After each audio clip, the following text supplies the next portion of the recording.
نحمده ونصلي على رسوله الكريم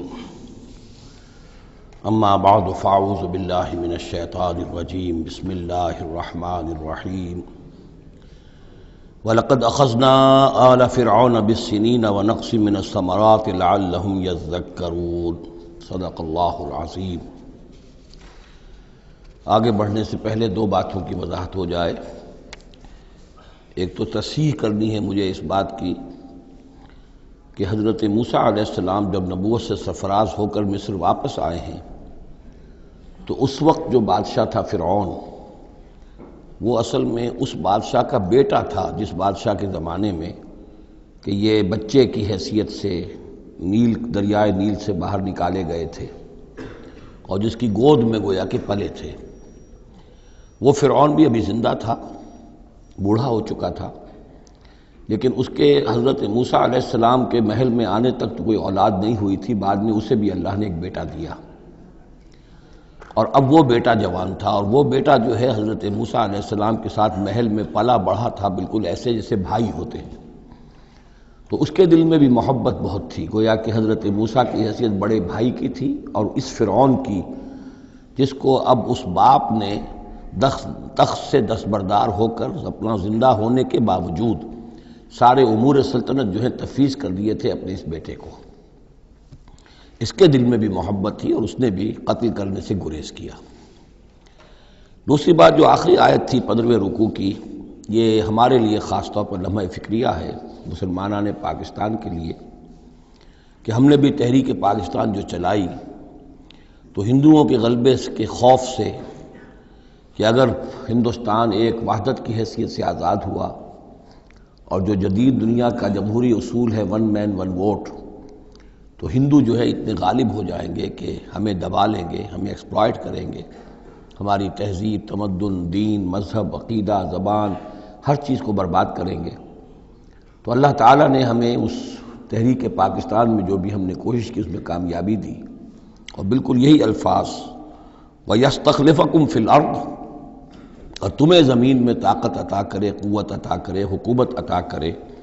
فَيَنْظُرَ كَيْفَ تَعْمَلُونَ، پھر وہ دیکھے گا تم کرتے کیا ہو، تمہاری روش کیا رہتی ہے، تم پھر کیا طرز عمل اختیار کرتے ہو، تم واقعتاً اللہ کے بندے بنتے ہو اور اللہ ہی کی حکومت قائم کرتے ہو، یا یہ ہلدی کی گانٹھ جو تمہیں مل جائے تو اس کو لے کر تم پنساری بن کر بیٹھ رہتے ہو اور اپنی حکومت اور اپنی مرضی اور اپنی خواہشات کے مطابق وہ نظام وہاں کا چلاتے ہو۔ وَلَقَدْ أَخَذْنَا آلَ فِرْعَوْنَ، اور وہی قانون جو کہ سورہ انعام میں بھی آیا تھا، سورہ اعراف میں بھی، جب حضرت موسیٰ علیہ السلام آل فرعون کی طرف آئے تو اب یہ جو رد و قدح وہاں شروع ہوئی، تو اس دوران میں اللہ تعالیٰ نے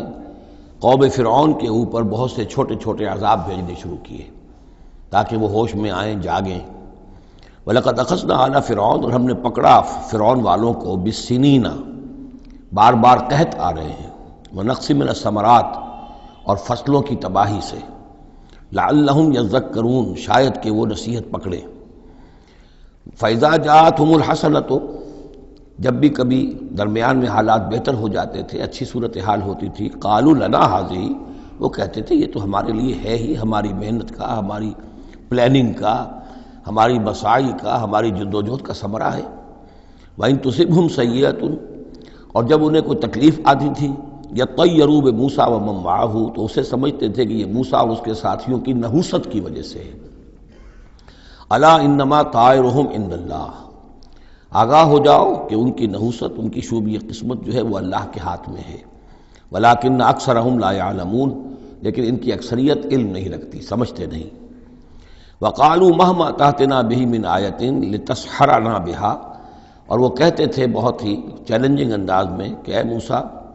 یہ تم اپنے جادو کے زور سے ہمارے اوپر جو جو چیزیں لا رہے ہو، جو مصیبتیں لا رہے ہو تاکہ تم ہم پر جادو کرو،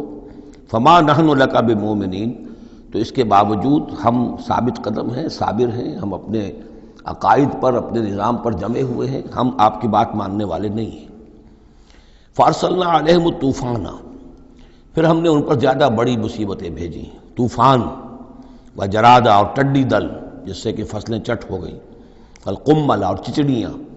یہ قمل ہی سے ملتی جلتی شے جو ہے کھٹمل ہے ہماری، یہ جو انسان کے لیے پسو اور جس طریقے سے کہ اس کے خون کو چوستی ہیں، والضفادع اور میںڈک، اس کثرت سے میںڈک ہو گئے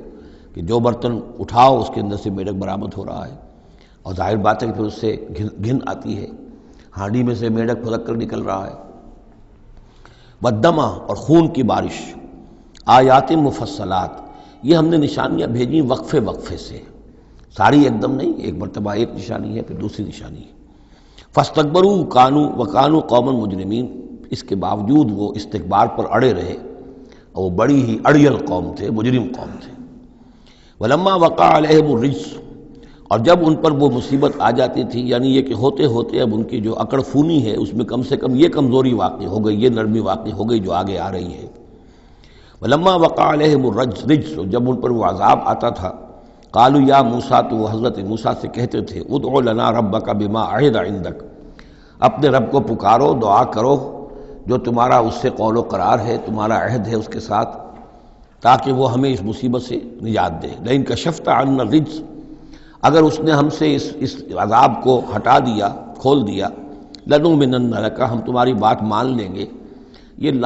ایمان کے ساتھ جب لام آتا ہے تو اس کے معنی وہ ایمان ایک عقیدے والا ایمان نہیں ہوتا، مان لیں گے، تمہاری بات مان لیں گے۔ ایک ہے ایمان بے کے ساتھ، آمنت باللہ و ملائکتہ و کتبہ، تو با کے ساتھ جب آتا ہے پورے وثوق کے ساتھ، یقین کے ساتھ، گہرے اعتماد کے ساتھ، اور ایک ہے کسی کی بات سرسری طور پر مان لینا، تو وہ پھر ایمان لام کے ساتھ ہوتا ہے۔ لنؤمنن لک، ہم آپ کی بات مان لیں گے، وَلَنُرْسِلَنَّ مَعَكَ بنی اسرائیل، اور آپ کے ساتھ ہم بنی اسرائیل کو اس ملک سے جانے دیں گے۔ اصل میں وہ کیوں نہیں جانے دینا چاہتے تھے؟ اس لیے کہ ان کے لیے وہ بڑی ہی چیپ لیبر تھی، ان کے غلاموں کی حیثیت تھی، اور بڑے بڑے بھاری کام ان سے کرواتے تھے۔ احرام مصر کی تعبیر میں نہ معلوم کتنے اسرائیلیوں کی ہڈیاں جو ہے وہ دفن ہیں، بڑی بڑی چٹانیں جو ہیں وہ جب اوپر کھینچی جاتی تھی، یعنی کوئی گرتی تھی تو ان کے بیسیوں نہیں سینکڑوں جو ہے اس کے اندر پس جاتے تھے۔ تو ظاہر بات ہے کہ وہ چیپ لیبر جو انہیں ملی ہوئی تھی اس کو چھوڑنے کے لیے آسانی سے وہ تیار نہیں تھے، اس حوالے سے انہیں یہ شاخ گزر رہا تھا، ورنہ ظاہر بات ہے وہ بھی جانتے تھے کہ یہ ہمارے اس ملک کے رہنے والے نہیں ہیں، یہ فلسطین سے آئے تھے حضرت یوسف علیہ السلام کے زمانے میں، لیکن جیسا کہ میں نے عرض کیا آپ سے پہلے کہ ابتدا میں ان کے لیے وہاں بڑی آؤ بھگت رہی، بڑے عیش رہے، وہ پیرزادوں کی طرح ان کا احترام کیا گیا، انہیں بہترین زمینیں دی گئیں، جوشن کا علاقہ کہلاتا ہے جو نیل کا ڈیلٹا ہے، جو سب سے زیادہ زرخیز علاقہ ہے، وہ ان کو دیا گیا، وہاں یہ لوگ جو زمیندار بنے۔ لیکن اس کے بعد جب وہ نیشنلسٹ ریولوشن آیا تو بات ساری جو ہے وہ الٹی ہو گئی، تو فرمایا کہ ہم بھیج دیں گے آپ کے ساتھ بنی اسرائیل کو۔ فلما کشفنا عنہم الرجس، لیکن جب ہم ان سے وہ مصیبت کو دور کر دیتے تھے، الی اجل ہم بالغوہ، ایک مدت تک کے لیے کہ جس تک وہ پہنچ جائیں، لیکن ظاہر بات ہے کہ ہر ایک چیز کے لیے ایک مدت ہے، اس کے اندر ہی وہ بات ختم ہوتی ہے۔ اذا ہم ینکثون، تو پھر وہ اپنے عہد سے پھر جاتے تھے، اپنا وہ وعدہ جو تھا وہ اس کو توڑ دیتے تھے۔ فانتقمنا منہم، اب now cutting a long story short, بس ہم نے ان سے انتقام لیا۔ فاغرقناہم فی الیم، اور ہم نے انہیں سمندر میں غرق کر دیا، بانہم کذبوا بآیاتنا، اس لیے کہ انہوں نے ہماری آیات کو جھٹلایا، وکانوا عنہا غافلین، اور یقیناً وہ ہماری ان آیات سے تغافل برتتے رہے۔ وَأَوْرَثْنَا الْقَوْمَ الَّذِينَ كَانُوا يُسْتَضْعَفُونَ مَشَارِقَ الْأَرْضِ وَمَغَارِبَهَا الَّتِي بَارَكْنَا فِيهَا، اور وارث بنا دیا ہم نے اس زمین کے مشرق و مغرب کا جس کو کہ ہم نے بابرکت بنایا ہے۔ یہاں میں مشارق الارض آ کر ذرا بات کے سمجھنے میں مشکل ہو جاتی ہے، یہ خاص ایک ترتیب ہے رزم کے حوالے سے۔ مراد یہ ہے کہ اس زمین کا وارث بنا دیا جس زمین کو ہم نے بابرکت بنایا ہے، اس کے مشرق اور مغرب پر قبضہ دلا دیا اس قوم کو کہ جس کو دبا لیا گیا تھا۔ یہ زمین فلسطین ہے، ارض فلسطین، اس لیے کہ قرآن مجید میں بھی ہے الذی بارکنا حولہ، سبحان الذی اسری بعبدہ لیلا من المسجد الحرام الی المسجد الاقصی الذی بارکنا حولہ لنریہ من آیاتنا۔ تو یہ سرزمین فلسطین جو ہے یہ اس اعتبار سے بھی مبارک ہے کہ سینکڑوں انبیاء یہاں رہے اور دفن ہوئے، حضرت ابراہیم علیہ السلام کے بعد سے لے کر، اور یہ کہ نہ معلوم کتنے طویل عرصے تک یہ انبیاء کا مدفن بھی رہا اور ان کا مسکن بھی رہا، پھر یہ کہ بڑی زرخیز علاقہ بھی ہے۔ تو ہم نے اس قوم کو کانوا یستضعفون، جو دبا لیے گئے تھے مصر میں، جو دبے ہوئے تھے، پسے ہوئے تھے، ان کو وارث بنا دیا، اس زمین کے مشرق اور مغرب کا، مشارق الارض و مغاربہ التی بارکنا فیہا، جس میں ہم نے برکتیں رکھی ہیں۔ وتمت کلمۃ ربک الحسنی علی بنی اسرائیل، اور تیرے رب کی اچھی بات، اچھا وعدہ بنی اسرائیل کے حق میں پورا ہو گیا، بما صبروا، جو صبر انہوں نے کیا، یعنی جو بھی سختیاں آئیں حضرت موسیٰ علیہ السلام کے ساتھ، جو بھی لوگ ان میں سے ایمان لائے تھے انہوں نے واقعتاً ثابت قدمی دکھائی، اور یہ کہ اس صبر کی وجہ سے اللہ تعالیٰ کا وعدہ ان پر پورا ہوا۔ وَدَمَّرْنَا مَا كَانَ يَصْنَعُ فِرْعَوْنُ وَقَوْمُهُ، اور ہم نے تباہ و برباد کر دیا جو کچھ کے بنایا تھا فرعون نے اور اس کی قوم نے، وَمَا كَانُوا يَعْرِشُونَ، اور جو وہ اونچے اونچے کرتے تھے، محل بناتے تھے یا کچھ اور اونچی اونچی ٹٹیاں چڑھاتے تھے اپنے انگوروں کی بیلوں کے لیے، ان سب کو ہم نے جو ہے ختم کر کے رکھ دیا۔ اب یہ جو تھا ان کا سفر مصر سے اور جو یہ صحرائے سینا تک آئے، اس کا تذکرہ جو ہے کئی مرتبہ اس سے پہلے مدنی صورتوں میں بھی آ چکا ہے، لیکن اب کچھ واقعات وہ بیان ہو رہے ہیں کہ جو اس ایکسوڈس کے بعد، اسے ایکسوڈس کہتے ہیں، کتاب الخروج، یعنی یہ جو باب ہے اولڈ ٹیسٹمنٹ کا، ایکسوڈس، نکلنا، مصر سے نکلنا، اس کے حالات۔ وَجَاوَزْنَا بِبَنِي إِسْرَائِيلَ الْبَحْرَ، اور پار اتار دیا ہم نے بنی اسرائیل کو سمندر کے یا دریا کے، فَأَتَوْا عَلَىٰ قَوْمٍ، تو ان کا گزر ہوا، پہنچے وہ ایک ایسی قوم پر، يَعْكُفُونَ عَلَىٰ أَصْنَامٍ لَهُمْ، جو اعتکاف کرتے تھے اپنے اپنے بتوں کا۔ یہ لفظ ذرا یہاں پر نوٹ کیجئے، اعتکاف کرنا۔ اصل میں جو فلسفہ ہے بت پرستی کا، جسے کہ آج کے دور میں ڈاکٹر رادھا کرشنن، جو ایک زمانے میں ہندوستان کے صدر بھی رہے ہیں، بہت بڑے فلسفی تھے، بلکہ ایک دور میں یوں سمجھیے کہ دنیا میں دو ہی فلسفیوں کا ڈنکا بج رہا تھا، ایک فلسفی مذہبی قسم کا اور وہ ڈاکٹر رادھا کرشنن تھے،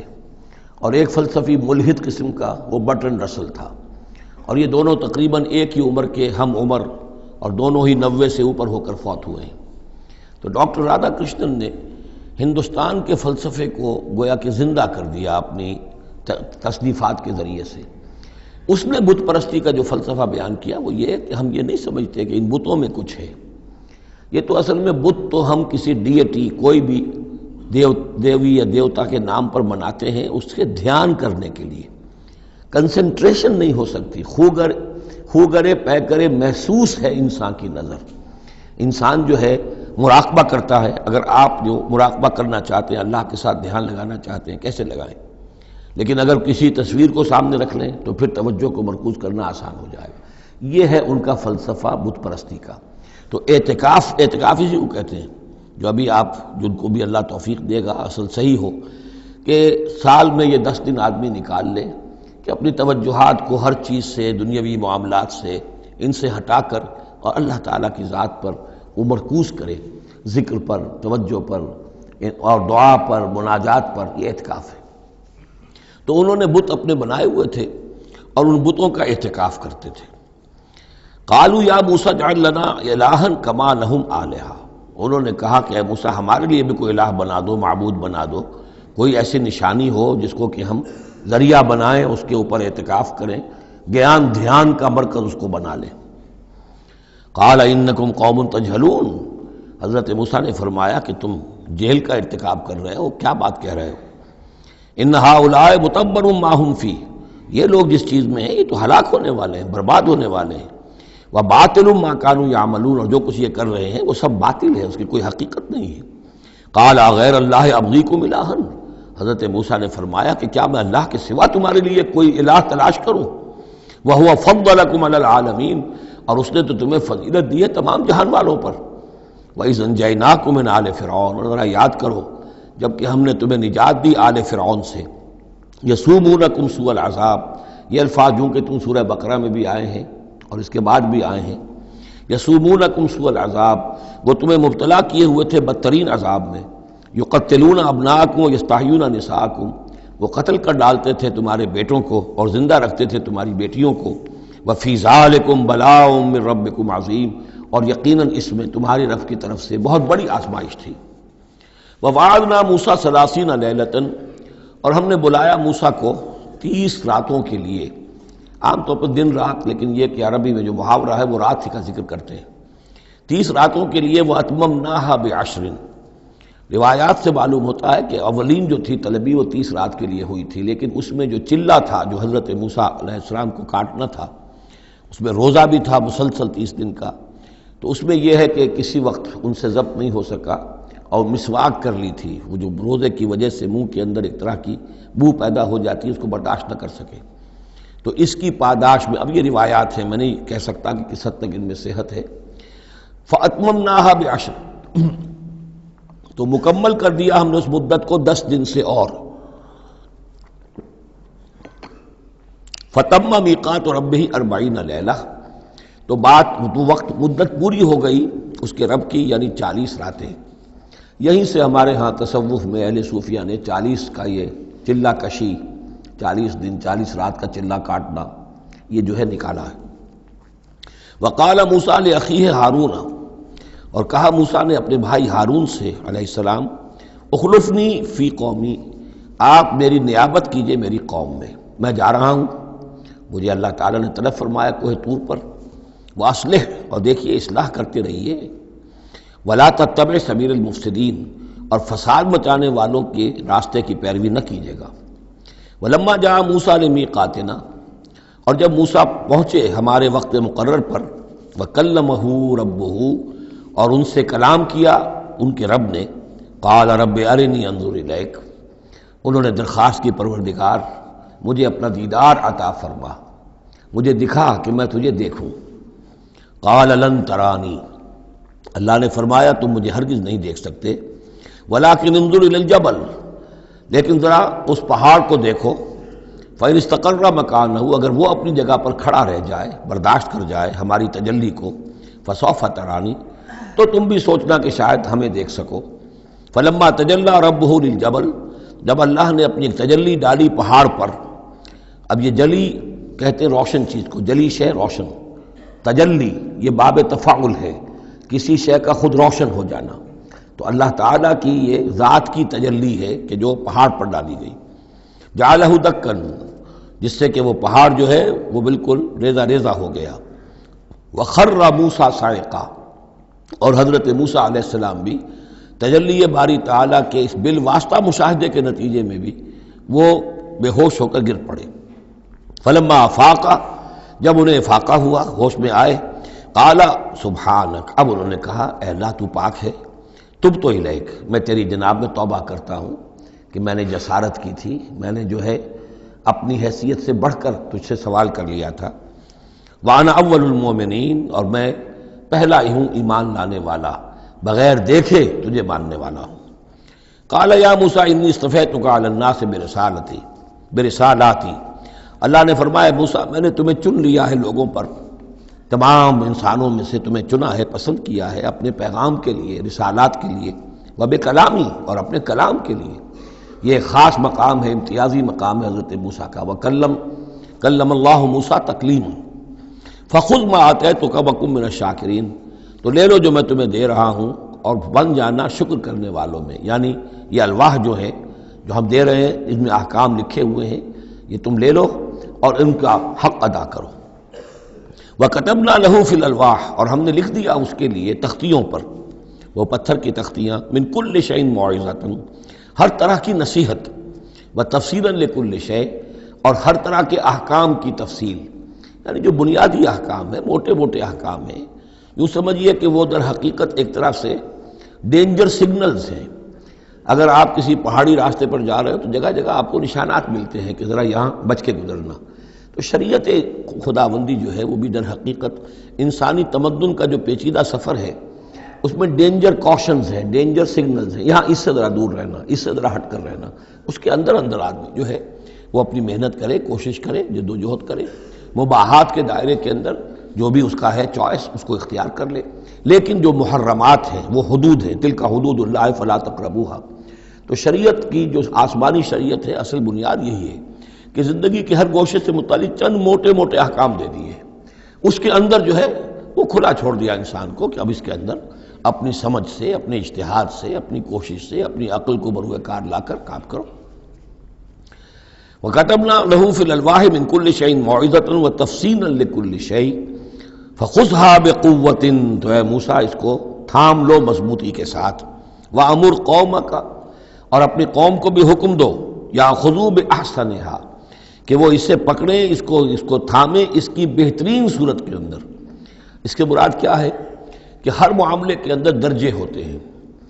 آپ کو ایک چیز بتائی جا رہی ہے، اس میں ایک درجہ اونچا ہے، ایک اس سے کمتر ہے، آپ اونچے سے اونچے درجے کی طرف آنے کی کوشش کیجیے۔ یہی بات جو ہے مسلمانوں سے بھی پھر کہی گئی ہے، آخری پاروں میں ہم دیکھیں گے چل کر کہ وہ لوگ کہ جو کلام کو سنتے ہیں، یستمعون القول فیتبعون احسنہ، وہ کلام کو سنتے ہیں پھر جو اس کی بہترین بات ہوتی ہے اس کو اختیار کرتے ہیں۔ ایک یہ ہوتا ہے آدمی سوچتا ہے کچھ اور کمی والی بات ہو جائے، ڈھیل ہو جائے، رعایت ہو جائے، چلیے پاس مارکس مجھے مل جائیں، مجھے فرسٹ ڈویژن نہیں چاہیے، مجھے سیکنڈ ڈویژن نہیں چاہیے، ڈسٹنکشن نہیں چاہیے، پاس ہی ہو جاؤں۔ لیکن یہ معاملہ دین میں نہیں ہونا چاہیے، یہ معاملہ دنیا میں کرو، دین میں اچھے سے اچھا، اعلی سے اعلیٰ، جیسا کہ ہم پڑھ چکے ہیں سورہ مائدہ کے اندر، اذا اتقوا وآمنوا وعملوا الصالحات ثم اتقوا وآمنوا ثم اتقوا واحسنوا واللہ یحب المحسنین۔ ہے جستجو کہ خوب سے ہے خوب تر کہاں، کیوں نہیں بہتر سے بہتر کی طرف جاتے؟ جتنا آج وقت لگا رہے ہو دین کے لیے اس سے زیادہ لگاؤ کل، اور پرسوں اس سے آگے تمہارا قدم پڑنا چاہیے، نہ یہ کہ آدمی جو ہے وہ پیچھے کی طرف دیکھے۔ وَأَمُرْ قَوْمَكَ يَأْخُذُوا بِأَحْسَنِهَا، اس کا جو بہترین رخ ہے اس کو اختیار کریں۔ سَأُرِيكُمْ دَارَ الْفَاسِقِينَ، ان قریب میں تمہیں وہ گھر دکھا دوں گا جو اس وقت فاسقوں کے قبضے میں ہے۔ یعنی یہاں جو کچھ ہوا ہے، کوہ طور جو ہے وہ سمجھ لیجئے کہ وہ سینائی پیننسلا کا جو ساؤدرن ٹپ ہے وہاں پر ہے تقریباً کوہ طور۔ تو گویا کہ خلیج سویز کو کراس کیا یا کہیں سے کسی جھیل کو کراس کر کے مصر سے آئے سینائی پیننسلا میں، پھر یہ کہ خلیج سویز کے ساتھ ساتھ ہو کر ساؤدرن ٹپ تک پہنچ گیا پورا قافلہ، یہاں پڑاؤ رہا ان کا طویل عرصے تک، اور یہیں پر پھر حضرت موسیٰ علیہ السلام طلب کیے گئے کوہ طور پر، وہاں سے اب واپس آ گئے۔ اب ان سے کہا گیا کہ آگے بڑھو، اور خلیج عقبہ کے ساتھ ساتھ ہو کر داہنی جو ہے کھاڑی جو ہے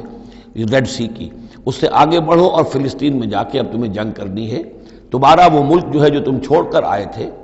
تقریباً یوں سمجھیے کہ 700-800 برس پہلے یا اس کے آس پاس،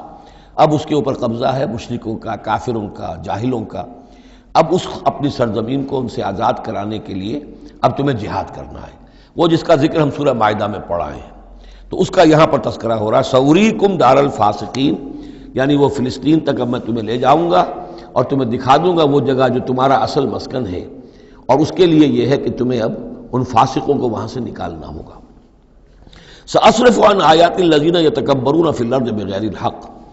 میں پھیر دوں گا اپنی آیات سے ان لوگوں کے رخ کو جو زمین میں ناحق تکبر کرتے ہیں۔ یعنی یہ خود اللہ تعالیٰ فرما رہے ہیں جن کے اندر تکبر ہے میں خود ان کا رخ پھیر دیتا ہوں، وہ ہماری آیات کو دیکھتے ہی نہیں، سمجھتے ہی نہیں، اس لیے کہ تکبر ہے۔ تکبر وہ شے ہے جو اللہ کو سب سے زیادہ ناپسند ہے۔ فرمایا گیا ہے ایک حدیث میں، حدیث قدسی میں، الکبر ردائی، تکبر میری چادر ہے۔ تو اگر کوئی اور تکبر کرتا ہے تو گویا کہ میری چادر میرے شانے سے وہ گھسیٹ رہا ہے، تو اس کے خلاف میرا اعلان جنگ ہے۔ ایک اور حدیث میں فرمایا لن يدخل الجنہ من کان فی قلبہ مثقال حبۃ من کبر، جنت میں کبھی داخل نہیں ہو سکے گا وہ شخص جس کے دل میں دانے کے برابر بھی تکبر ہے۔ تکبر سب سے بڑا روگ ہے۔ تو جن لوگوں کے اندر تکبر ہے ہم ان کا رخ پھیر دیتے ہیں اپنی آیات سے، ہم انہیں اس کا اہل نہیں سمجھتے کہ وہ ہماری آیات کو سمجھیں اور دیکھیں۔ وَإِن يَرَوْا كُلَّ آیَةٍ لَا يُؤْمِنُوا بِهَا، اور اگر وہ سرسری طور پر دیکھ بھی لیں، ساری نشانیاں دیکھ لیں، تب بھی وہ ایمان لانے والے نہیں ہیں۔ وَإِن يَرَوْا سَبِيلَ الرُّشْدِ لَا يَتَّخِذُوهُ سَبِيلًا، اور اگر وہ دیکھ بھی لیں کامیابی کا اور سعادت کا اور ہدایت کا راستہ، تب بھی اس راستے کو اختیار نہیں کریں گے۔ وَإِن يَرَوْا سَبِيلَ الْغَيِّ يَتَّخِذُوهُ سَبِيلًا، اور جب بھی ان کے سامنے آئے گا کجی کا راستہ، ٹیڑھ کا راستہ، گمراہی کا راستہ، اسے وہ اختیار کریں گے۔ یعنی یہ ساری چیزیں ان کی کس وجہ سے ہیں کہ ان کے دلوں میں تکبر ہے۔ ذالک بانہم کذبوا بآیاتنا، یہ اس لیے کہ انہوں نے ہماری آیات کو جھٹلایا اپنے تکبر کی بنیاد پر، وکانوا عنہا غافلین، اور اس سے تغافل برتتے رہے۔ والذین کذبوا بآیاتنا ولقاء الآخرۃ، اور جو لوگ بھی جھٹلائیں گے ہماری آیات کو اور آخرت کی ملاقات کو، حبطت اعمالہم، ان کے سارے اعمال حبط ہو جائیں گے۔ اپنی جگہ وہ بڑی نیکیاں کما رہے ہوں، جیسے کہ قریش مکہ تھے، ہم کعبے کی خادم ہیں، کعبے کی خدمت کر رہے ہیں، کعبے کو صاف رکھتے ہیں، حاجیوں کو دودھ پلاتے ہیں، پانی پلاتے ہیں، ان کے سارے عمل حقارت ہو جائیں گے۔ هل یجزون الا ما كانوا يعملون، اور ان کو نہیں دیا جائے گا بدلے میں مگر وہی کچھ جو وہ کرتے تھے۔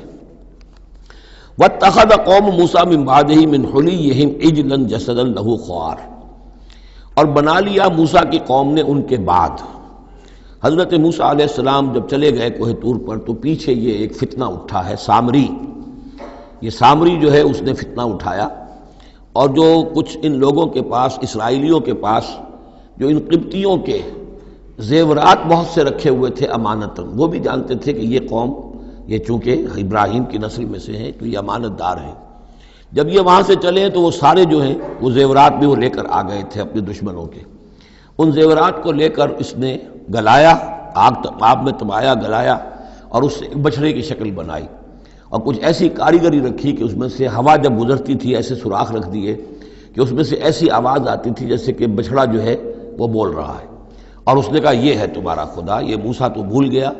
موسیٰ کو مغالطہ ہو گیا، وہ کہاں گیا ہے، کس خدا سے ملنے گیا، خدا تو یہ ہے۔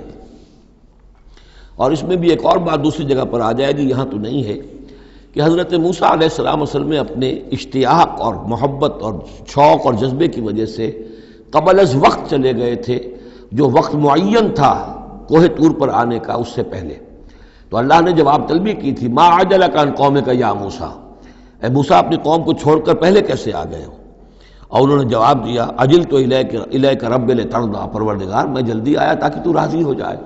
تو میرا شوق دیکھ، میرا اشتیاق دیکھ، تیری محبت، تجھ سے گفتگو اور کلام کی جو میرے اندر شوق ہے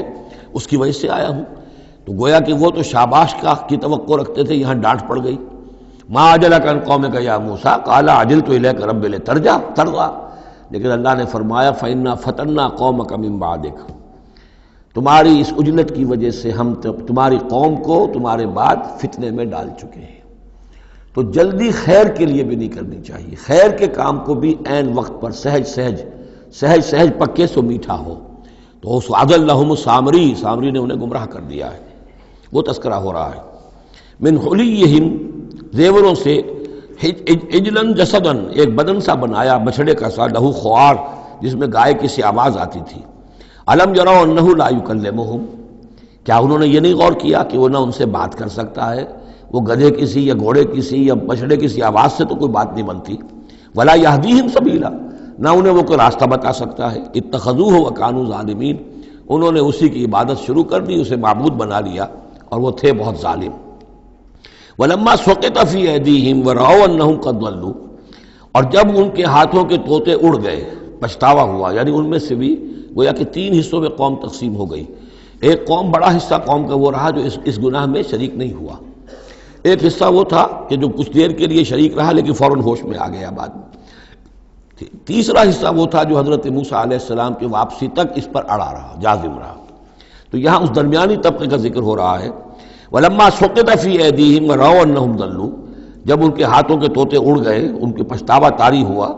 اور انہوں نے سوچا ہم تو گمراہ ہو گئے، یہ ہم کیا کر بیٹھے۔ قَالُوا لَئِن لَّمْ يَرْحَمْنَا رَبُّنَا، انہوں نے کہا کہ اگر ہمارے رب نے ہم پر رحم نہ فرمایا، وَيَغْفِرْ لَنَا، اور اگر ہمیں بخش نہ دیا، لَنَكُونَنَّ مِنَ الْخَاسِرِينَ، تو ہم تو ہو جائیں گے بہت خسارے والوں میں سے۔ وَلَمَّا رَجَعَ مُوسَىٰ إِلَىٰ قَوْمِهِ غَضْبَانَ أَسِفًا، تو جب موسیٰ لوٹے اپنی قوم کے پاس، غضبان آصفا، غضبان یہ فعلان کے وزن پر، رحمان کے وزن پر، نہایت غضبناک۔ حضرت موسیٰ علیہ السلام کا مزاج بھی جلالی تھا، پھر یہ کہ اتنی بڑی گمراہی، اور یہ اللہ تعالیٰ نے کوہ طور ہی پر بتا دیا تھا کہ تمہاری قوم پیچھے فتنے میں پڑ چکی ہے اور وہ گمراہ ہو چکی ہے۔ فَإِنَّا فَتَنَّا قَوْمَكَ مِن بَعْدِكَ وَأَضَلَّهُ السَّامِرِي، تو وہاں سے آئے ہی ہیں تو غضبناک تھے، غضبان آصفا، نہایت افسوس میں بھی اور سخت غضبناک۔ قال بئس ما خلفتمونی من بعدی، یہ خطاب حضرت ہارون سے بھی ہو سکتا ہے اور اپنی پوری قوم سے بھی ہو سکتا ہے۔ بری ہے میری نیابت جو تم نے کی ہے میرے بعد، عاجلتم امر ربکم، تم نے اپنے رب کے معاملے کے اندر جلدی کی، میرا انتظار کرتے، اگر اس نے کچھ بنا ہی دیا تھا، کوئی شوبدہ دکھایا تھا، میرے آنے تک انتظار کر لیتے، میں تمہیں بتاتا اس کی حقیقت کیا ہے۔ وَأَلْقَى الْأَلْوَاحَ، اور انہوں نے وہ جو تختیاں لے کر آئے تھے کوہ طور سے تورات والی، وہ تو ایک طرف ڈال دیں۔ وَأَخَذَ بِرَأْسِ أَخِيهِ يَجُرُّهُ إِلَيْهِ،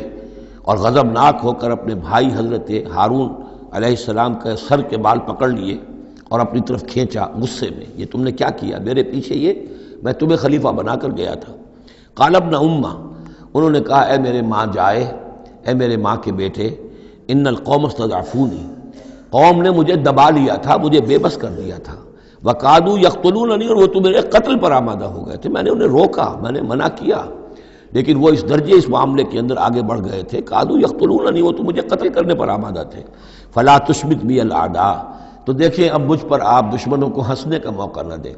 ایک تو آپ کے پیچھے انہوں نے مجھے دبایا، میری توہین کی، مجھے قتل کرنے تک پر آمادہ ہو گئے، اب وہ دیکھیں گے کہ موسیٰ بھی آئے ہیں تو میرے بال آپ پکڑ کر کھینچ رہے ہیں اور میری توہین کر رہے ہیں، تو اس پر تو دشمن اور ہنسے گا۔ فلا تشمت بی الاعداء، شماتت اعداء یہ ہمارے ہاں پھر اردو زبان میں محاورہ ہے۔ ولا تجعلنی مع القوم الظالمین، اور مجھے ان ظالموں کے ساتھ نہ کر دیجئے، میں ان کے ساتھ نہیں ہوں، نہ میں نے ان کے ساتھ اتفاق کیا ہے، میں روکتا رہا، منع کرتا رہا۔ قال رب اغفر لی ولأخی، اب حضرت موسیٰ نے دعا کی اللہ سے، پروردگار بخش دے مجھے بھی اور میرے بھائی کو بھی، وادخلنا فی رحمتک، اور ہمیں داخل فرما اپنی رحمت میں، وانت ارحم الراحمین، اور یقیناً تو ہے تمام رحم کرنے والوں میں سب سے بڑھ کر رحم فرمانے والا۔ ان الذین اتخذوا العجل سینالہم غضب من ربہم، اب یہ فیصلہ انہوں نے دیا، یقیناً جن لوگوں نے اس بچڑے کو اپنا معبود بنایا، ان قریب ان پر آئے گا غضب ان کے رب کی طرف سے، گویا کہ قتل مرتد کی سزا جس کا ذکر ہم سورہ بقرہ میں پڑھ چکے ہیں۔ وَذِلَّةٌ فِي الْحَيَاةِ الدُّنْيَا، دنیا میں ذلت بھی آئے گی، وَكَذَلِكَ نَجْزِي الْمُفْتَرِينَ، اور اسی طریقے سے بہتان باندھنے والوں کو، جھوٹ گھڑنے والوں کو ہم جزا دیتے ہیں۔ وَالَّذِينَ عَمِلُوا السَّيِّئَاتِ ثُمَّ تَابُوا مِن بَعْدِهَا وَآمَنُوا، البتہ جن لوگوں نے کچھ دیر کے لیے یہ غلط کام کیا تھا لیکن پھر وہ توبہ کر لی انہوں نے، من بعدہا اس کے بعد، وآمنوا اور ایمان لے آئے، ان ربک من بعدہا لغفور الرحیم، تو یقیناً اس کے بعد آپ کا رب جو ہے غفور الرحیم ہے۔ جن سے عارضی طور پر یہ بات ہو گئی تھی پھر انہوں نے توبہ کر لی، ان کے لیے تو مغفرت ہے، اللہ تعالیٰ معاف فرمائے گا، غفور الرحیم ہے۔ البتہ جو اب تک اس پر اڑے رہے ہیں ان کے لیے یہ حد جاری کی جائے گی۔ یہ بالکل ایسے ہی جیسے سورہ مائدہ میں ہم نے پڑھا ہے محاربے والی آیت میں، کہ اگر کوئی ڈاکو ہیں، راہزن ہیں، کوئی ملک کے اندر فساد مچا رہے ہیں، تو اگر اس سے پہلے کہ تم ان پر قابو پاؤ اگر وہ توبہ کر لیں تو پھر ان کے لیے معاملہ اور ہوگا، پھر ان کے ساتھ نرمی بھی ہو سکتی ہے، معاف بھی کیا جا سکتا ہے، لیکن اگر قابو پا لو تو پھر ان کی سزا بہت سخت ہے، لیکن قابو پانے سے پہلے توبہ کر لیں تو ان کے لیے نرمی۔ اسی طرح یہاں معاملہ ہے۔ وَلَمَّا سَكَتَ عَنْ مُوسَى الْغَضَبُ، جب موسیٰ کا غصہ کو ٹھنڈا پڑا، أَخَذَ الْأَلْوَاحَ، اب انہوں نے وہ تختیاں اٹھائیں، وفی نسختها هدى ورحمۃ للذین هم لربهم يرهبون، اور اس کی تحریر میں لکھا ہوئی تھی رحمت، ہدایت بھی اور رحمت بھی ان لوگوں کے حق میں جو اپنے رب سے ڈرتے ہیں، اپنے رب کا تقوی اور خوف رکھتے ہیں۔ واختار موسیٰ قومہ 70 رجلا لمیقاتنا، اب ایک تو سزا دے دی گئی، ایک تو پرج ہو گئی، اور یہودی جو ہیں جنہوں نے کہ آخری وقت تک اس کے اوپر قائم رہے انہیں قتل کر دیا گیا۔ اب اس کے بعد ایک اجتماعی توبہ کے لیے حضرت موسیٰ علیہ السلام نے اپنی قوم کے 70 سرکردہ افراد کو لیا، واختارا چن لیا، اختارا موسیٰ قومہ 70 رجلا لمیقاتنا، اللہ تعالیٰ ہی نے طلب فرمایا ہے، ہمارے وقت مقررہ کے لیے چن لیے موسیٰ نے اپنی قوم میں سے 70 سرکردہ افراد۔ فلما اخذتهم الرجفۃ، جب وہ آئے ہیں کوہ طور پر یا اس کے قریب تو ان کے اوپر کپ کپی طاری ہو گئی یا زلزلے نے آ پکڑا، یعنی وہ ایک سخت ترین جو ہے ان کے لیے پھر خوفناک صورت پیدا کر دی گئی۔ قال رب، حضرت موسیٰ نے عرض کیا پروردگار، لو شئت اہلکتہم من قبل وإیایا، اگر تیری مشیت یہی تھی تو اس سے پہلے ہی ہمیں بھی ہلاک کر سکتا تھا، مجھے بھی کر سکتا تھا، انہیں بھی کر سکتا تھا، خطا کار تو ہم ہیں، غلطی ہوئی ہے، لیکن بہرحال ہم نے اتنا بڑا کفارہ بھی دے دیا ہے، اپنی قوم کے اتنے لوگوں کو اپنے ہاتھوں ذبح بھی کیا ہے، لیکن یہ کہ اگر ہلاک ہی کرنا تھا جو اس وقت شکل ہو رہی ہے تو پہلے قدم پر بھی تو ہلاک کر سکتا تھا۔ لو شئت اہلکتہم من قبل وإیایا، اگر تو چاہتا تو ہلاک کر دیتا ان سب کو بھی اور مجھے بھی۔ اتہلکنا بما فعل السفہاء منا، کیا تم ہمیں ہلاک کر دے گا ہمارے کچھ بے وقوف لوگوں کی حرکت کی وجہ سے؟ ہمارے ہاں کچھ بے وقوف تھے جنہوں نے حرکت کی تھی، اور ان کی وجہ سے کیا پوری قوم کو ہلاک کر دے گا؟ ان ہی الا فتنتک، نہیں یہ تیری طرف سے ایک آزمائش ہے۔ تضل بہا من تشاء، تو گمراہ کرتا ہے اس کے ذریعے سے جس کو چاہتا ہے، وتہدی من تشاء، اور ہدایت دیتا ہے جس کو چاہتا ہے۔ انت ولینا، تو ہمارا ولی ہے، ہمارا ساتھی ہے، پشت پناہ ہے، مولا ہے۔ فاغفر لنا، پس ہمیں بخش دے، ہماری گناہ کو معاف فرما، ورحمنا، ہم پر رحم فرما وانت خیر الغافرین، اور یقیناً تمام بخشنے والوں میں تو سب سے بہتر بخشنے والا ہے۔ وَاكْتُبْ لَنَا فِي هَذِهِ الدُّنْيَا حَسَنَةً وَفِي الْآخِرَةِ، ہمارے لیے اس دنیا کی زندگی میں بھی حسنہ لکھ دے، طے کر دے۔ اب دیکھیے یہ دعا کر رہے ہیں حضرت موسیٰ اپنی قوم کے لیے، بنی اسرائیل کے لیے، وَاكْتُبْ لَنَا فِي هَذِهِ الدُّنْيَا حَسَنَةً وَفِي الْآخِرَةِ، وہی الفاظ ربنا آتنا فی الدنیا حسنۃ وفی الآخرۃ حسنۃ وقنا عذاب النار، تو لکھ دے، طے کر دے کہ ہمارے لیے دنیا میں بھی حسنہ ہو، آخرت میں بھی۔ انا ہدنا الیک، ہم تیری جناب میں توبہ کرتے ہیں، رجوع کرتے ہیں، جو خطا ہو گئی ہے اس کا اعتراف کرتے ہوئے معافی چاہتے ہیں۔ قال عذابی اصیب بہ من اشاء، اللہ نے فرمایا جہاں تک میرے عذاب کا تعلق ہے وہ تو اس میں تو میں مبتلا کروں گا جس کو چاہوں گا۔ ورحمتی وسعت کل شیء، تم رحمت کا سوال کر رہے ہو تو ایک رحمت تو میری وہ ہے جو ہر شے کے شامل حال ہے، ہر شے کا وجود میری رحمت سے ہے، اس کا بقا میری رحمت سے ہے، اس کا تسلسل میری رحمت سے ہے۔ ایک تو رحمت عامہ ہے جو تمام مخلوقات کو شامل ہے، تمام مخلوقات جو ہے اس میں سے حصہ پا رہی ہیں۔ ورحمتی وسعت کل شیء فساکتبھا، اب یہاں مراد ہے خاص رحمت جس کے لیے تم کہہ رہے ہو، وہ رحمت تو میں لکھ دوں گا ان لوگوں کے لیے۔ اب یہ بہت اہم مقام یہاں آ رہا ہے، وہ اپنی رحمت میں خاص کر دوں گا، لکھ دوں گا للذین یتقون، جو تقوی کی روش اختیار کریں، ویؤتون الزکاۃ، اور زکوٰۃ دیتے رہیں، والذین ھم بآیاتنا یؤمنون، اور جو لوگ ہماری آیات پر ایمان پختہ رکھیں۔ الذین یتبعون الرسول النبی الامی الذی یجدونہ مکتوبا عندہم فی التوراۃ والانجیل، جو اتباع کریں گے ہمارے امی نبی کی، جس کا کوئی رسول بنا کر بھیجا جائے گا، رسول نبی امی کا اتباع کریں گے، جسے وہ پائیں گے الذی یجدونہ، جسے پائیں گے لکھا ہوا مکتوباً عندہم، ان کے پاس، اپنے پاس، فی التوراۃ والانجیل، کہ وہ ان کے پاس اس کی پیشن گوئیاں، اس کے حالات، اس کی علامات تورات اور انجیل دونوں میں ہوں گی۔ تو جو لوگ ان کا اتباع کریں گے، نبی امی محمد الرسول اللہ صلی اللہ علیہ وسلم امیین میں سے اٹھائے گئے، اور آپ واقعتاً اس قوم میں سے تھے جس کے پاس کوئی کتاب نہیں تھی، کوئی شریعت نہیں تھی، ویسے بھی آپ نے دنیاوی اعتبار سے کوئی تعلیم حاصل نہیں کی، دنیاوی معیار کے اعتبار سے لکھنا پڑھنا آپ نہیں جانتے تھے، تو امی تھے۔ تو رسول نبی الامی، جو پیروی کریں گے میرے اس رسول کی جو نبی امی ہوگا، جسے یہ پائیں گے الذی یجدونہ مکتوبا، لکھا ہوا، جس کی علامات اور جس کی پیشن گوئیاں، عندہم فی التوراۃ والانجیل، ان کے پاس تورات اور انجیل دونوں میں، یامرہم بالمعروف، وہ انہیں نیکی کے حکم دے گا، وینہاہم عن المنکر، اور تمام بدیوں سے روکے گا، ویحل لہم الطیبات، اور ان کے لیے تمام حلال چیزیں، پاک چیزیں حلال کر دے گا۔ یعنی جو ہم پڑھ چکے ہیں کچھ چیزیں تھیں کہ جو بنی اسرائیل پر ان کی شرارتوں کی وجہ سے بھی حرام کر دی گئی تھی، یہ تمام بندشیں اٹھا دے گا، تمام پاکیزہ چیزوں کو ان کے لیے حلال کرے گا۔ وَيُحَرِّمُ عَلَيْهِمُ الْخَبَائِثَ، اور جتنی خبیث ناپاک چیزیں ہیں انہیں حرام قرار دے گا۔ وَيَضَعُ عَنْهُمْ إِصْرَهُمْ وَالْأَغْلَالَ الَّتِي كَانَتْ عَلَيْهِمْ، اور ان سے اتار دے گا، دور کر دے گا، انہیں نجات دے گا ان کے بوجھوں سے اور ان کی ان توقوں سے کہ جو ان کے اوپر پڑے ہوئے ہوں گے۔ یعنی مختلف رسوم اور رواج، ان کے توق جو لوگ باندھ لیتے ہیں اپنے گلوں کے اندر، چاؤ چاؤ میں کچھ لوگ دولت والے جو ہیں وہ نئی نئی رسمیں ایجاد کرتے ہیں، نئے نئے تہوار ایجاد کرتے ہیں، نئی نئی جو ہے اور تقریبات کا چرچا ہو جاتا ہے۔ غریبوں کے لیے پھر ان کو پورا کرنا پڑتا ہے، شادی بیاہ کی یہ تقریبات ہیں۔ اب جن کے پاس حرام کی دولت کے انبار جمع ہیں، ان کے لیے تو اپنی دولت مندی کے اظہار کا موقع ہے، کیسے پتہ چلے گا ہم دولت مند ہیں؟ اسی طریقے سے جیسے کہ ہندوؤں کے ہاں بنیے کی دولت یا لگتی تھی مکان پر یا بیاہ شادی پر، باقی کھانا پینا ان کے ہاں نہیں تھا، نہ اچھا پہننا، نہ اچھا کھانا، نہ اچھا پینا، لیکن مکان بنائیں گے تو عالیشان،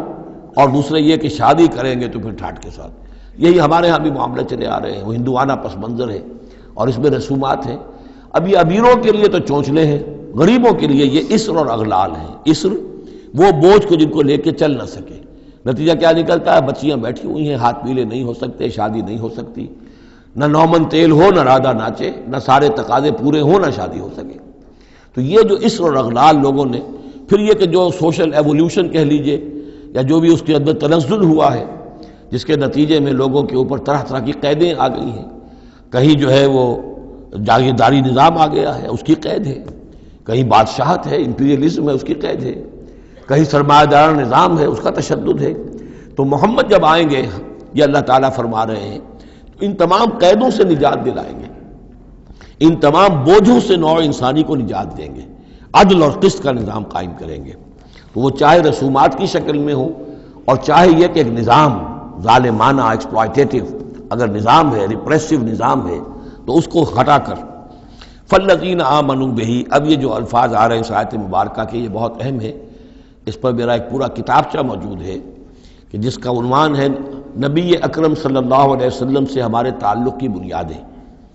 فالذین آمنوا بہ گنتی کر لیجئے، تو جو لوگ ان پر ایمان لائیں گے، پہلی شرط ہے ایمان، وعزروہ، اور ان کا ادب کریں گے، ونصروہ، اور اس کی مدد کریں گے، واتبعوا النور الذی انزل معہ، اور اس نور کی پیروی کریں گے جو ان کے ساتھ نازل کیا جائے گا۔ اولئک ھم المفلحون، یہی لوگ ہوں گے فلاح پانے والے۔ اللہم ربنا اجعلنا منہم۔ اب یہاں تھوڑی سی وضاحت کر لیجئے، فالذین آمنوا بہ، وہ لوگ جو اس پر ایمان لائیں گے۔ ایمان کے دو تقاضے سمجھ لیجئے، ایک تقاضا اطاعت، لا یؤمن احدکم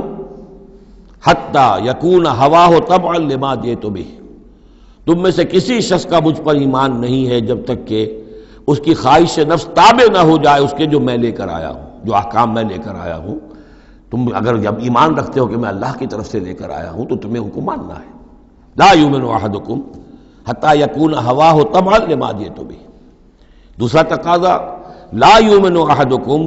حتی اکون احب الیہ من والدہ وولدہ والناس اجمعین، تم میں سے کوئی شخص مومن نہیں ہو سکتا جب تک کہ میں اسے محبوب تر نہ ہو جاؤں، اپنے باپ سے بھی، بیٹے سے بھی، تمام انسانوں سے۔ تو ایک غائب درجے میں اتباع اور اطاعت، اور دوسرے غائب درجے میں محبت محمد رسول اللہ صلی اللہ علیہ وسلم کی، یہ ایمان کے تقاضے ہیں۔ اب اس کا نتیجہ خود بخود نکلے گا، پھر آپ کی تعظیم ہوگی، عظمت ہوگی، آپ کا نام جہاں سنیں گے، درود آپ پڑھیں گے،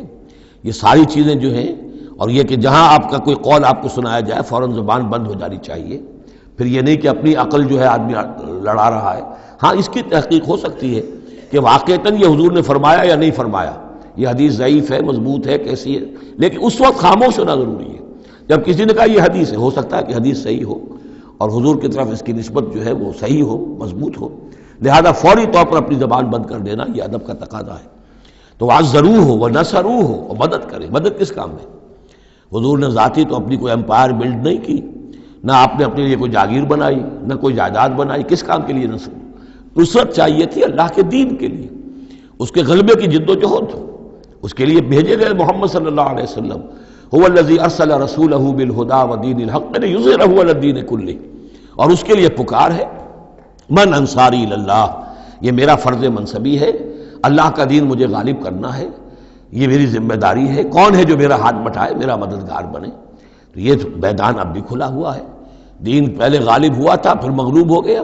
اور اب تو مغلوب ہے پوری دنیا میں، کہیں بھی ہم ایک انچ زمین نہیں دکھا سکتے جہاں کہہ سکے دنیا سے، نوع انسانی سے کہ آؤ اور دیکھو یہاں یہ اصل دین موجود ہے بتمام و کمال۔ تو وہ مشن جو ہے محمد رسول اللہ صلی اللہ علیہ وسلم کا، وہ اب بھی زندہ ہے، لہذا اس کی مدد کرنی ہے۔ واتبعوا النور الذی انزل معہ، اور اس مشن کی تکمیل میں جو راستہ ہے، جو طریقہ اللہ نے بتایا ہے، وہ اس قرآن کے ذریعے سے ہے، تذکیر قرآن سے، تبلیغ قرآن کی، انذار قرآن سے، تبشیر قرآن سے، تعلیم قرآن کی، یتلو علیہم آیاتہ ویعلمہم الکتاب والحکمۃ ویزکیہم، اس کے ذریعے سے لوگوں کو کھینچو، لوگوں کو نکالو گندگیوں میں سے اور اندھیروں میں سے، لوگوں کے اندر ایمان کی شمع روشن کرو، پھر انہیں منظم کرو، جمع کرو، پھر باطل سے ٹکراؤ۔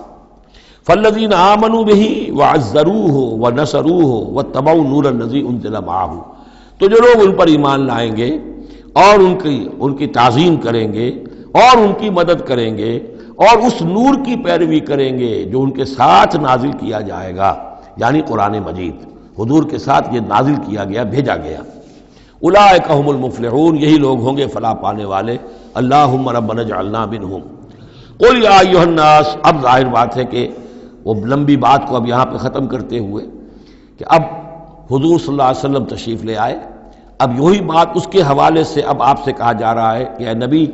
جو خبر دی تھی اس وقت ہم نے موسیٰ کو، اور جو ہم نے کہہ دیا تھا کہ جو رحمت ہے ہماری خصوصی وہ انہی لوگوں کے لیے ہوگی تم میں سے کہ جو محمد عربی صلی اللہ علیہ وسلم پر ایمان لے آئیں گے۔ تو اب کہہ دیجئے ڈنکے کی چوٹ، قل یا ایھا الناس، کہہ دیجئے اے لوگو۔ اور یہ پھر بہت نوٹ کرنے کے قابل ہے کہ ہم نے اب تک جتنے رسولوں کا تذکرہ سنا ہے، پڑھا ہے سورہ اعراف میں، وہ یا قوم یا قوم یا قوم، اے میری قوم کے لوگوں۔ لیکن محمد رسول اللہ کی امتیازی شان یہ ہے کہ یہ قوم کی طرف مبعوث نہیں ہوئے، صرف پوری نوع انسانی کی طرف۔ جیسے سورہ بقرہ کے تیسرے رکوع کی پہلی آیت میں نے حوالہ دیا تھا،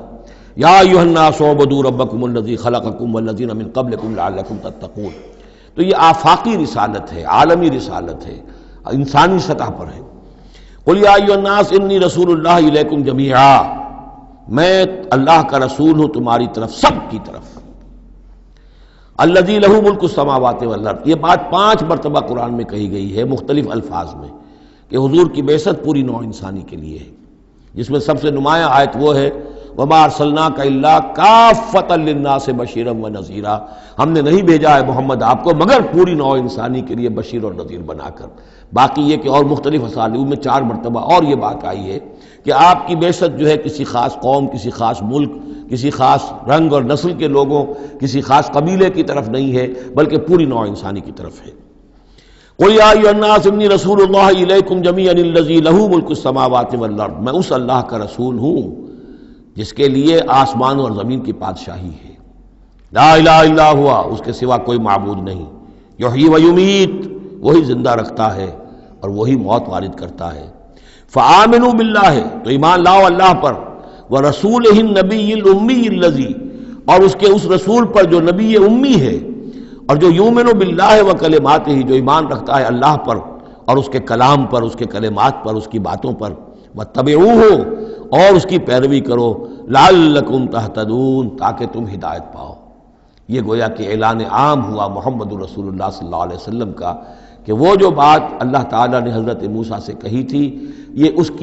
کے مطابق میری بعثت ہوئی ہے۔ اور اب گویا کہ جیسا کہ میں نے آپ کو بتایا تھا، یہ تمہید ہے، تیاری ہو رہی ہے، چونکہ اب مدینے کی طرف سفر کرنا ہے۔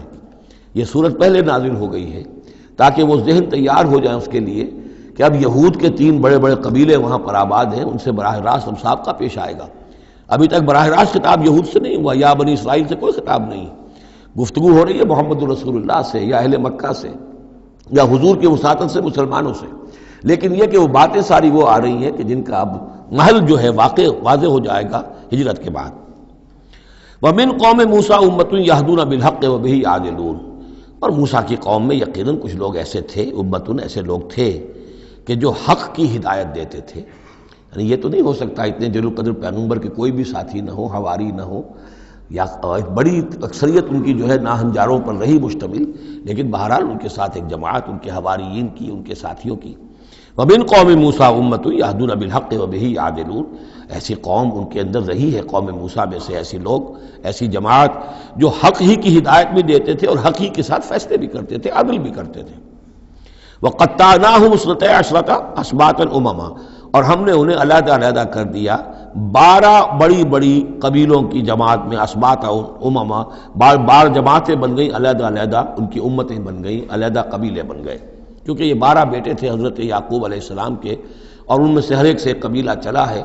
تو ابھی وہ انسان کا جو تمدنی ارتقاء جو ہے ابھی قبائلی دور میں تھا، لہذا اس قبائلی نظام ہی کو اللہ تعالیٰ نے ان کے لیے باقی رکھا۔ چنانچہ پانی بھی جب دیا تو 12 چشمے، تاکہ ہر قبیلے کا چشمہ علیحدہ ہو اور یہ آپس میں لڑیں جھگڑے نہیں۔ ہر قبیلے کا کوئی اپنا سردار ہے، اس کا اپنا ایک نظام ہے، کوئی نزاع ہو گیا ہے تو وہ آپس میں اس کو حل کر سکتے ہیں، لیکن اگر بین القبائل معاملہ ہو جائے تو پھر اس کو حل کرنا جو ہے مشکل ہو جائے گا۔ وَأَوْحَيْنَا إِلَىٰ مُوسَىٰ إِذِ اسْتَسْقَاهُ قَوْمُهُ، اور ہم نے وحی کی موسیٰ کی طرف جب کہ پانی طلب کیا ان سے اس کی قوم نے، أَنِ اضْرِب بِعَصَاكَ الْحَجَرَ، کہ اپنے اسی عصا سے، اپنی لاٹھی سے ضرب لگائیے چٹان پر۔ فَانْبَجَسَتْ مِنْهُ اثْنَتَا عَشْرَةَ عَيْنًا، تو اس میں سے 12 چشمے پھوٹ بہے۔ یہ بات ہم پڑھ چکے ہیں سورہ بقرہ میں۔ قَدْ عَلِمَ كُلُّ أُنَاسٍ مَشْرَبَهُمْ، ہر قبیلے نے، ہر قوم نے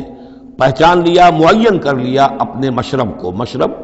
یہ بھی اس میں ظرف ہے، پینے کی جگہ، اپنا گھاٹ معین ہو گیا، یہ چشمہ ہمارا، یہ چشمہ ان کا، یہ چشمہ ان کا ہے، یہ بنی لاوی کا ہے، یہ فلاں کا ہے، بنی یہودا کا ہے۔ وَظَلَّلْنَا عَلَيْهِمُ الْغَمَامَ، اور ہم نے ان کے اوپر سائبان ابر کا طاری کر دیا تاکہ دھوپ سے بچیں. وانزلنا علیہم المن والسلویٰ، اور ہم نے ان پر من اور سلویٰ کے ذریعے انہیں خوراک بہم پہنچائی. اتارا ان پر ہم نے من اور سلویٰ. کلوا من طیبات ما رزقناکم، کھاؤ ان پاکیزہ چیزوں میں سے کہ جو ہم نے تمہیں رزق میں دی ہیں. وما ظلمونا، اور انہوں نے کوئی ہم پر ظلم نہیں کیا. ہم پر کیا ظلم کر سکتے تھے، ہمارا کیا بگاڑ سکتے تھے. پہلے بھی یہ الفاظ آئے ہیں، کہیں میں تیزی میں غلط ترجمہ کر گیا ہوں کہ ہم نے ان پر کوئی ظلم نہیں کیا. وما ظلمناہم ہوتا تو ہم نے ان پر ظلم نہیں کیا.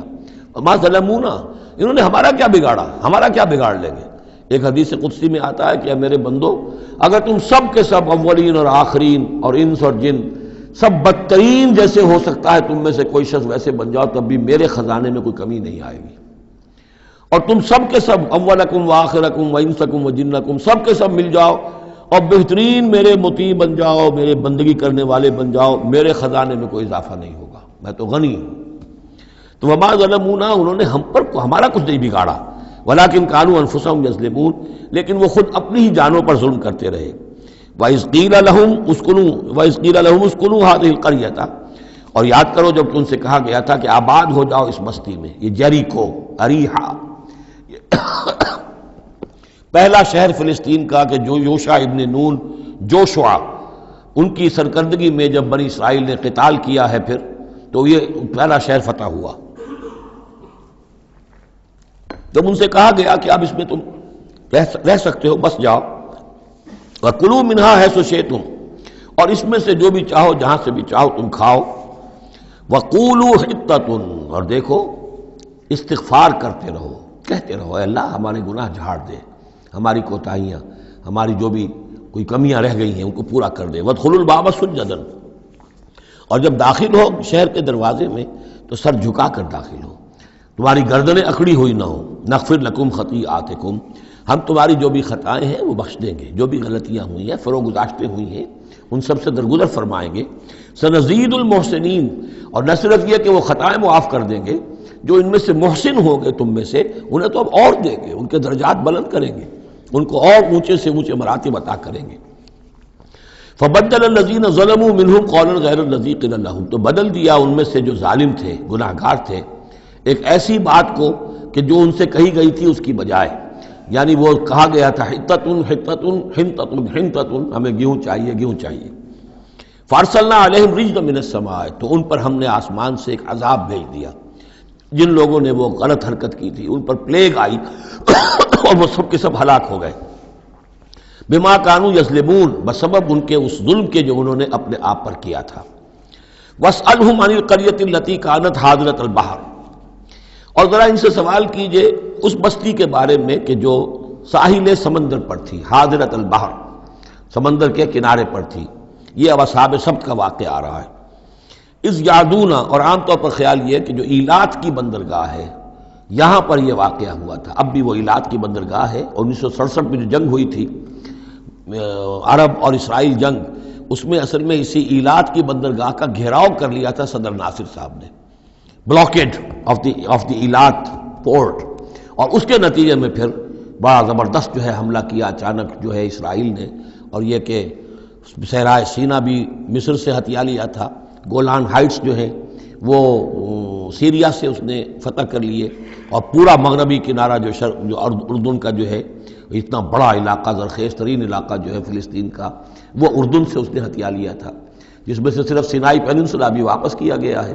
اور یہ جو مغربی کنارے پر ان کی کوئی ایک آٹونومس سی چھوٹی سی ریاست قائم کرنے کی کوششیں ہو رہی ہیں. باقی یہ کہ گولان ہائٹس پر ابھی کوئی معاملہ نہیں ہوا. تو وہیں پر اسی ایلات بندرگاہ پر یہ واقعہ ہوا ہے، وہیں پر یہ کوئی قوم مچھیروں کی آباد تھی. واسألہم عن القریۃ التی کانت حاضرۃ البحر، وہ سمندر کے کنارے آباد تھی. اذ یعدون فی السبت، جبکہ وہ سبت کے قانون میں حد سے تجاوز کرنے لگے. اذ تأتیہم حیتانہم یوم سبتہم شرعا، جبکہ آتی تھیں ان کی مچھلیاں ان کے پاس یوم سبتہم، جس دن کہ ان کا سبت ہوتا تھا، شرعا، شرع جیسے کہ نیزہ کو چلاتا ہے. یعنی یہ کہ کبھی اگر آپ نے کماڑی میں کھڑے ہو کر دیکھا ہو تو کبھی کبھی ایسا ہوتا ہے کہ کوئی مچھلی جو ہے وہ چھلانگ مار کے اوپر آتی ہے پھر اندر چلی جاتی ہے. اب ظاہر بات ہے کہ یہ اٹکیلیاں کرتی تھی مچھلیاں، اللہ تعالیٰ نے سکس سینس دے رکھی ہے، حیوانات کو بھی ہے، انہیں پتہ چل گیا تھا ہفتے کا ایک دن ایسا ہے کہ ہمیں کوئی ہاتھ نہیں لگاتا. اب وہ آ رہی ہیں، اٹکیلیاں کر رہی ہیں، چھلانگیں لگا رہی ہیں، یہ کھڑے ہوئے ہیں، ہاتھ بندھے ہوئے ہیں، اس لیے کہ سبت ہے، ہفتے کا دن ہے، پکڑ تو نہیں سکتے. تو شرعاً آتے تھے جسے نیزے چل رہے ہوں. وہ یوم لا یثبتون لا یاتیہم، جس دن سبت نہیں ہوتا تھا یعنی باقی 6 دن وہ دور کہیں گہرے پانی میں چلی جاتی تھی، اور گہرے پانی میں جا کے مچھلیوں کا پکڑنا جو ہے اس وقت تک تو انسان کے پاس آلات نہیں تھے. کذالک نبلوہم بما کانوا یفسقون، اس طرح ہم نے انہیں آزمایا تھا، ایک بڑی آزمائش میں ڈال دیا کہ دیکھیں یہ کتنے ثابت قدم رہتے ہیں، شریعت کے حکم پر قائم رہتے ہیں اور فاقہ برداشت کر لیتے ہیں، یا یہ کہ شریعت کے ساتھ کوئی استہزاء کرتے ہیں، تمسخر کرتے ہیں. وَإِذْ قَالَتْ أُمَّةٌ مِّنْهُمْ، یہاں بھی نوٹ کر لیجئے کہ جیسے وہاں معاملہ ہوا 3 حصوں میں یہ قوم تقسیم ہو گئی. ایک حصہ وہ تھا کہ جس نے اس گناہ میں حصہ نہیں لیا اور وہ منع بھی کرتا رہا کہ مت کرو، دیکھو نہیں منکر کا فریضہ سر انجام دیتا رہا. یہ اللہ تعالیٰ کا، وہ کرتے کیا تھے؟ ہفتے کے روز گئے، گڑھے کھودے اور سمندر کا پانی اس میں لے آئے ساحل کے ساتھ گڑھے کھود کر، تو اس کے ساتھ مچھلیاں بھی آ گئیں، واپسی کا راستہ کر دیا بند. مچھلی کو ہاتھ نہیں لگایا، ہفتے کو اتوار کو جا کے مچھلی پکڑ لی. تو فائدہ کیا ہوا؟ اصل میں ہفتے کا قانون تو یہ تھا کہ ہفتے کا دن تم لگاؤ اللہ کی یاد میں، ذکر میں، عبادت میں، تورات پڑھو، پڑھاؤ، سیکھو، سکھاؤ. 6 دن تم کام کرو دنیا کا، اپنی معاش کا، 7واں دن تم فارغ رکھو اللہ کے لیے، دین کے لیے. لیکن جب وہ گڑھے کھودنے میں دن صرف ہو گیا تو چاہے مچھلی پکڑی یا نہیں پکڑی، تو جو اصل روح تھی اس حکم کی وہ تو ختم ہو گئی. تو یہ ہے کہ جس میں انہوں نے استہزاء کیا، گویا کہ شریعت کا مذاق اڑایا. اب ایک تو وہ تھے کہ جنہوں نے نہ تو اس جرم میں حصہ لیا اور وہ منع بھی کرتے رہے. ایک وہ تھے کہ جو حصہ تو نہیں لیا جرم میں لیکن منع نہیں کرتے تھے، خاموش رہتے تھے. تیسرے وہ تھے کہ جو جرم کے اندر باقاعدہ جری ہو کر وہ حصہ لے رہے تھے. تو اب جو لوگ منع کر رہے تھے ان سے انہوں نے کہا جو منع نہیں کر رہے تھے، جو خود بھی نہیں کر رہے تھے لیکن منع بھی نہیں کر رہے تھے. اذ قالت امۃ، جب کہا اس درمیانی طبقے نے، منہم، ان میں سے، لما تعظون قوما اللہ مہلکہم، کیوں وعظ کر رہے ہو ان لوگوں کو، کیوں اپنے آپ کو ہلکان کرتے ہو کہہ کہہ کہ تم، اور نہی عن المنکر کا فریضہ سر انجام دے دے کے تھک گئے ہو. یہ قوم اب ماننے والی نہیں ہے، اللہ اس کو ہلاک کر کے رہے گا. لما تعظون قوما اللہ مہلکہم او معذبہم عذابا شدیدا، یا انہیں پھر عذاب دے گا بہت سخت عذاب. قالوا، اب یہ جواب کن کی طرف سے ہے؟ جو خود بھی بچے ہوئے تھے گناہ سے، روک بھی رہے تھے اپنی امکانی حد تک کہ خدا کے لیے باز آ جاؤ، یہ شریعت کا استہزاء نہ کرو، مذاق نہ اڑاؤ. قالوا معذرۃ الی ربکم، انہوں نے کہا کم سے کم اپنے رب کے ہاں ہم عذر تو پیش کر سکیں گے کہ اے پروردگار، ہم آخری وقت تک انہیں روکتے رہے، ہم نہیں عن المنکر کا فرض سر انجام دیتے رہے، ہم نے اپنی بات نہیں چھوڑی. ہم نہ صرف یہ کہ اس گناہ سے خود بچے رہے بلکہ ان گناہ گاروں کو بھی روکتے رہے. وَلَعَلَّهُمْ يَتَّقُونَ، اور یہ اس سے بھی زیادہ اہم ہے، اور کیا پتہ ہو سکتا ہے ان میں تقویٰ پیدا ہو جائے. کیسے آپ کہہ سکتے کسی ایک بندے کی سمجھ میں آ جائے، کوئی ایک شخص تائب ہو جائے؟ تو جیسا کہ حضور کی حدیث حضرت علی سے خطاب کر کے آپ نے فرمایا، لا یہدی اللہ بک رجلا واحدا خیر لک من حمر النعم،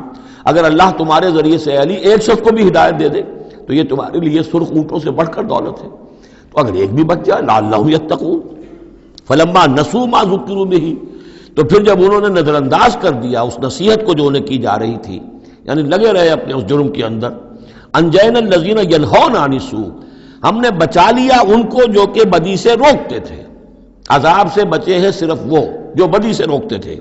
وَأَخَذْنَا الَّذِينَ ظَلَمُوا بِعَذَابٍ بَئِيسٍ بِمَا كَانُوا يَفْسُقُونَ، اور پکڑ لیا ہم نے ان کو کہ جو اس ظلم میں، گناہ میں اور شریعت کا استہزاء کرنے میں کہ جو مجرم تھے، ان کو ایک بہت ہی برے عذاب میں پکڑا، ان کی اس ناہنجاری کی وجہ سے، سرکشی کی وجہ سے، نافرمانی کی وجہ سے. فلما عتوا عما نہوا عنہ،